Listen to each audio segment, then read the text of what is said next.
that was anticlimactic. My name is Joshua. I used to be a carpenter in the city, but then I had the bright idea to drag a 32-foot wooden sailboat into the woods of eastern Canada where I'm living off-grid. Built in Japan in 1966, for almost half a century she sailed the seven seas only to be marooned on the other side of the world. I aim to fix that. The only problem, I've never worked on a boat before. This is a boat in the woods.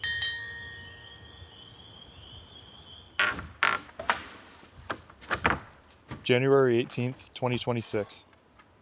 Sometimes, one of the most important things you can do is recognize when something isn't working anymore.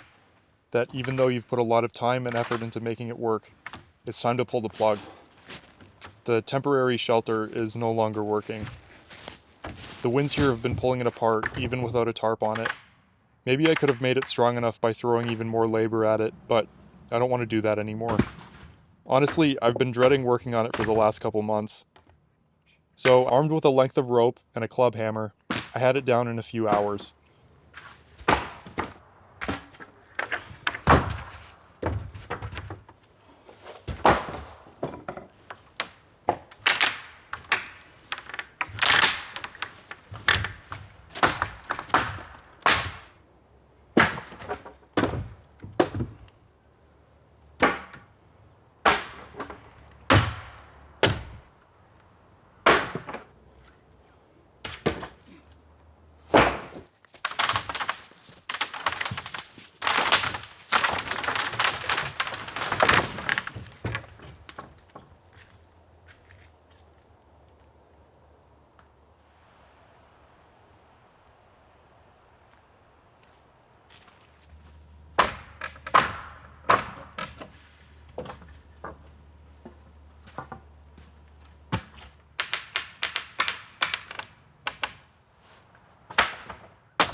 It's much faster to destroy than it is to create.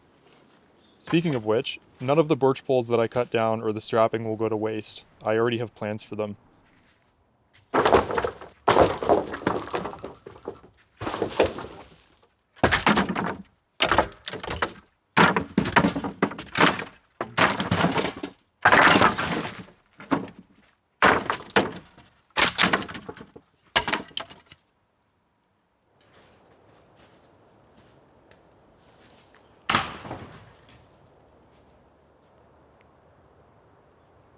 After everything was disassembled and roughly organized, I put the tarp back over the boat. They're calling for snow tomorrow.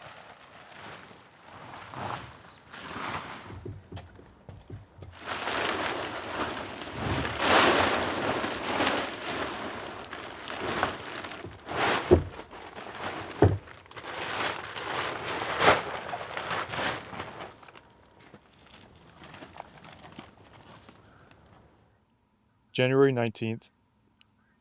Woke up to complete silence and a blanket of heavy, wet snow covering the forest.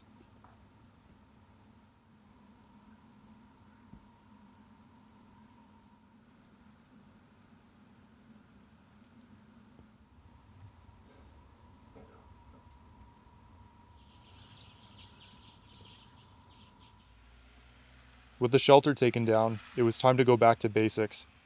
I've decided that until I'm on my own land, or somewhere that I can build a more permanent boat shed, I won't bother with any sort of structure. Instead, I'm returning to my original design of a tarp strung between two trees fore and aft of the boat, this time with a few key improvements.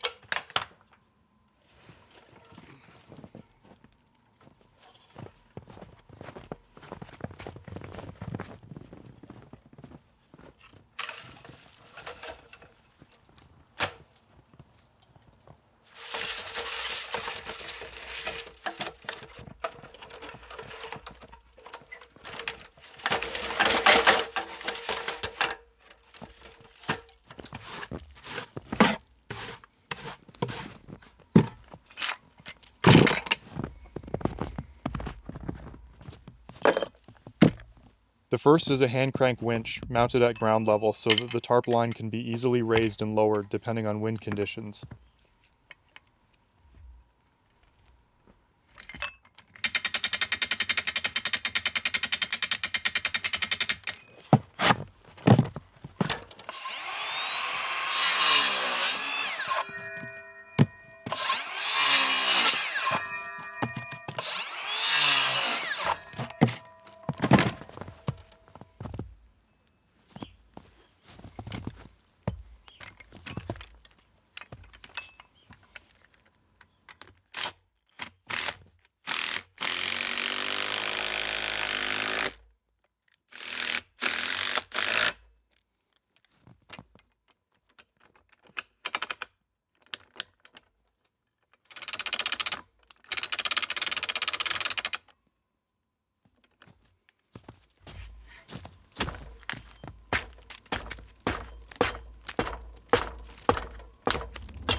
Perfect.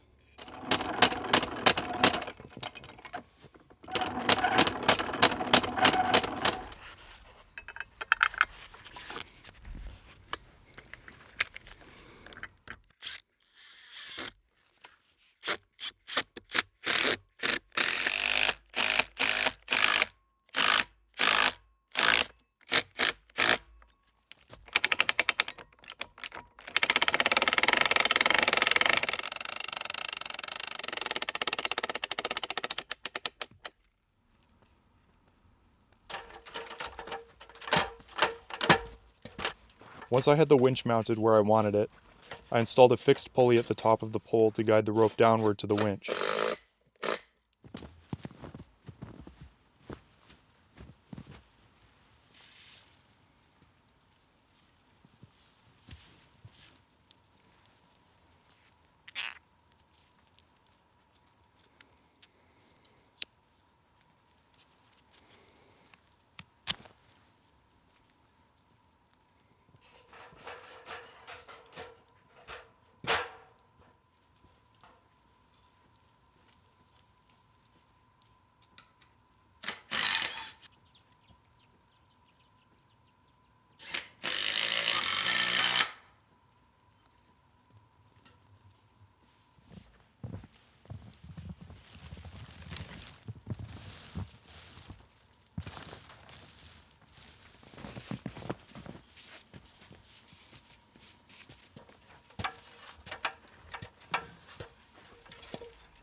With the rope nice and taut, the next task was to get the old tarp off.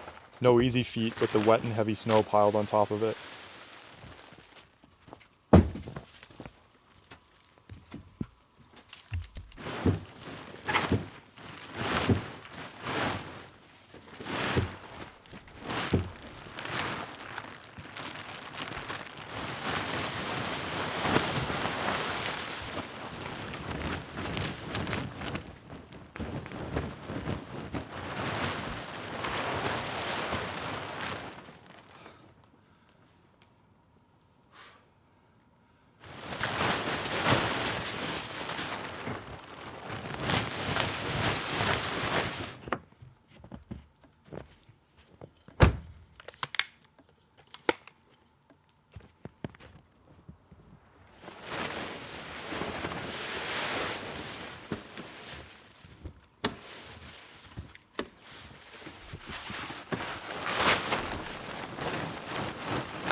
The second improvement over the original tarp setup is the choice of tarp.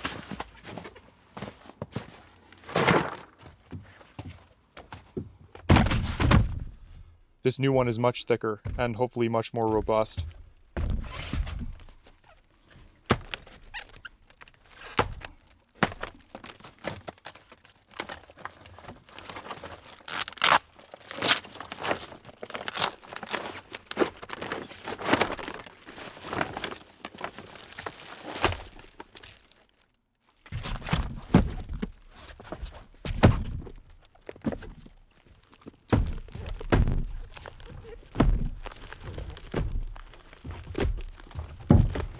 It's so thick and heavy, it was difficult for me to even unfold it, but eventually I had it draped over the ridge line.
Unfortunately, as I was tensioning the line to try to take the slack out from the weight of the tarp, it snapped.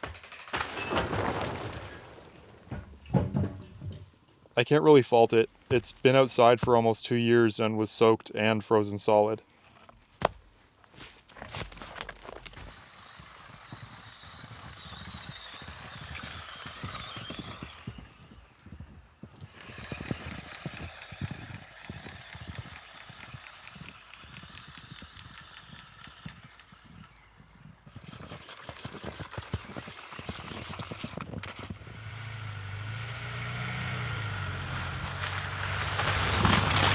I ran into town and grabbed some half-inch nylon rope to replace it.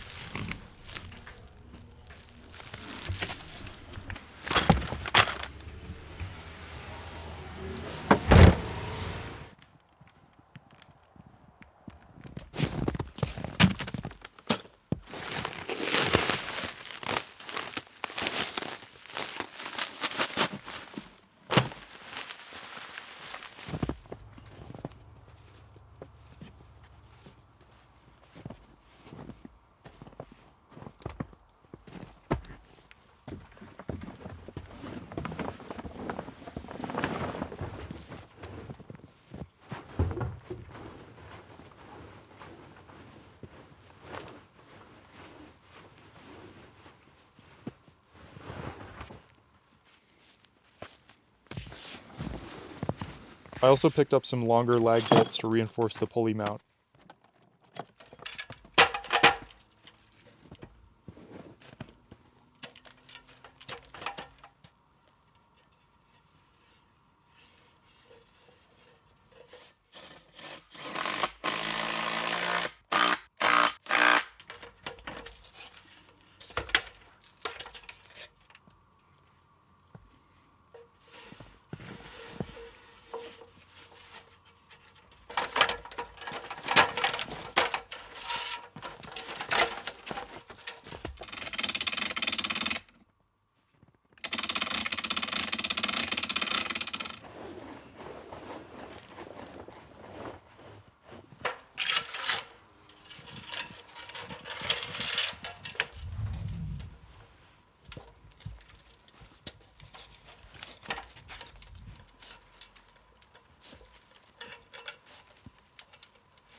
The new line tension's much better, although it has a lot more stretch than the manila line did.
January 20th.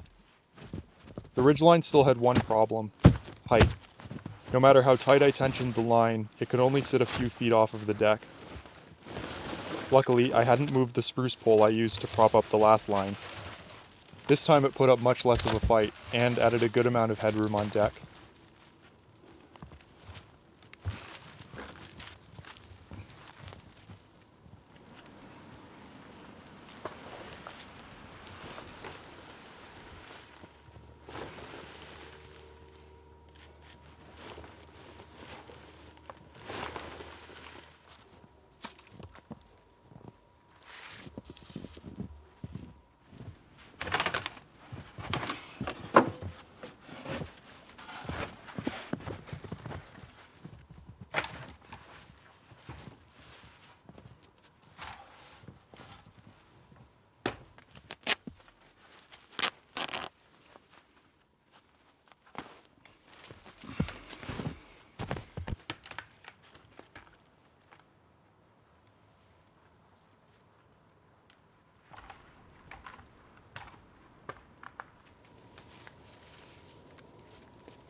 cold.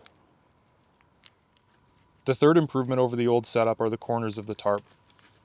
At each corner, I've tied on a small lead using a sheet bend, and then tied a bowline at the other end to allow me to easily attach and detach a guy line with a carabiner. Combined with the ridge line that can easily be lowered and raised, I should be able to quickly cinch the tarp down when the winds pick up.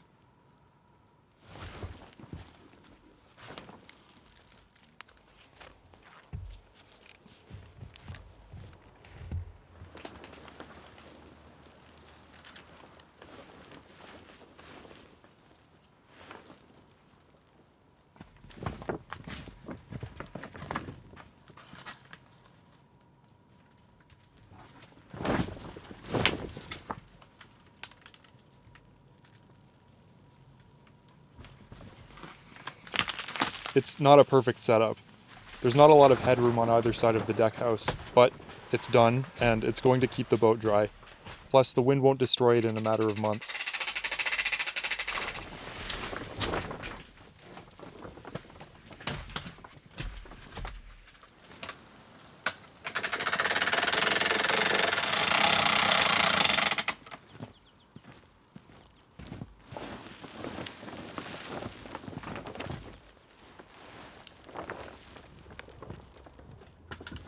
Next, I started preparing for the next project, replacing the rickety old death ladder. I took some quick measurements and headed for the sawmill.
January 21st. I had to make a second trip to the sawmill this morning since I forgot some lumber. It's probably for the best. I don't think the RAV would have survived having that much weight on the roof. Green hemlock weighs an absolute ton.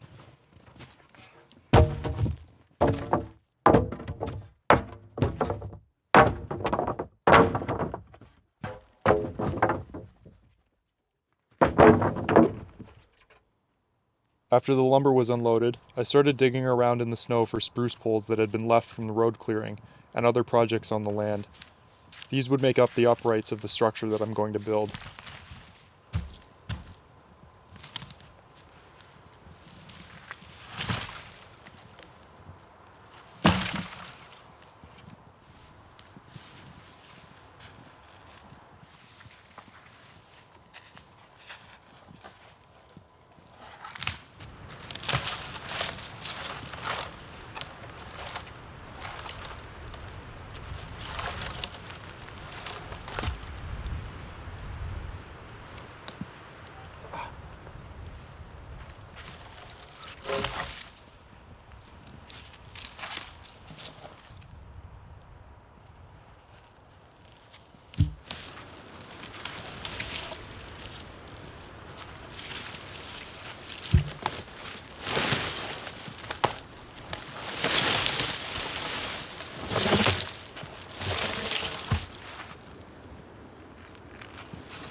I only found one, but there were also 2 spruces near the tent that had been blown over in windstorms last winter.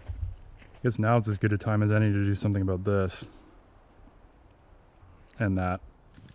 I spent the rest of the day trying to get the first one down, which was difficult, and ended with some swearing and skinned knuckles.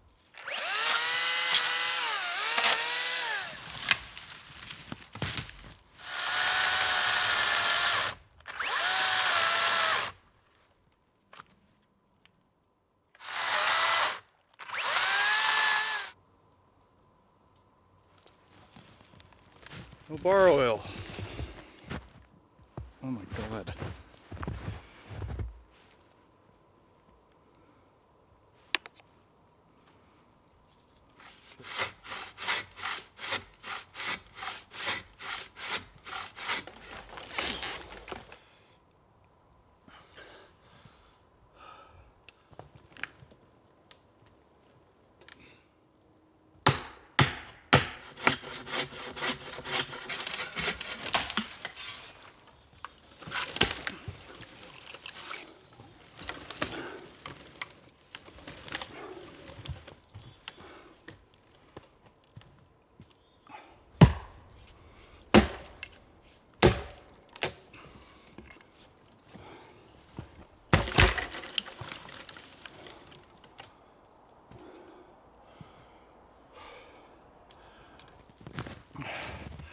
That went about as well as expected.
January 22nd.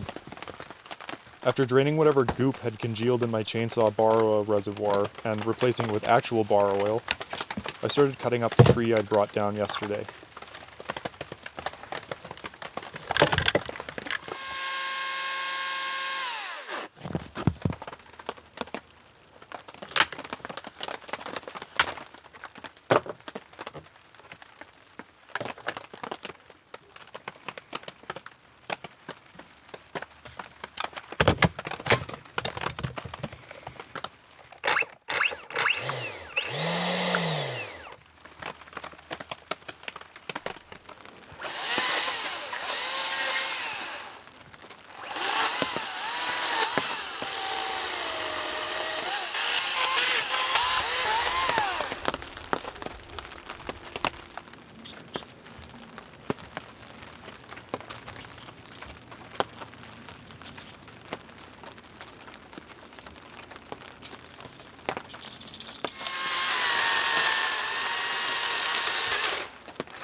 Then I set my sights on the second tree, which was hung up in a red oak.